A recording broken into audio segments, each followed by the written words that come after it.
Matapos ang sunod-sunod na public consultation sa Luzon, Visayas at Mindanao, lusot na ang Anti-Political Dynasty Bill sa Senate Committee on Electoral Reforms. 12 senador na miyembro ng komite ang pumirma sa committee report. May mga taga-mayorya at may mga taga-minorya at may mga kaanak sa politika tulad nina Senators Erwin Tulfo, J.V. Ejercito, Loren Legarda, Sherwin Gatchalian, Amy Marcos at Robin Padilla.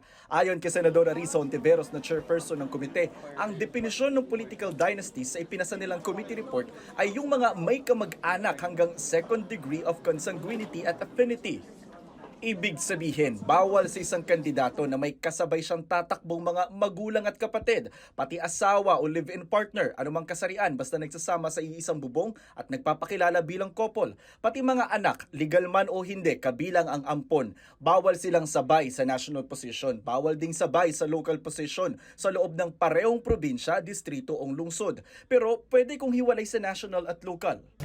Bawal ding maging nominado ng isang party list kung may kaanak ng tumatakbo sa national o local na posisyon. Bawal ding palitan lang ng pwesto o magsaksid ang isang asawa o kamag-anak sa opisinang binakante ng kanyang kaanak.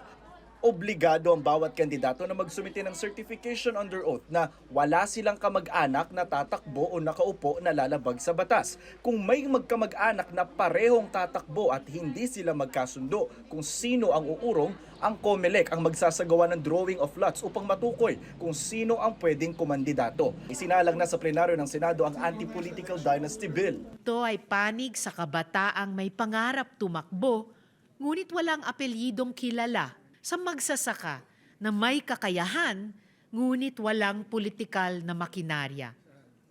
Ito ay panig sa patas na laban. Ako po ay magiging ehemplo kahit nang ibig sabihin po nito ay ang pagbaba ko o ng aking mga kamag-anak sa pwesto. Ito pa historic, makasaysayan, nararapat at higit sa lahat napapanahon na.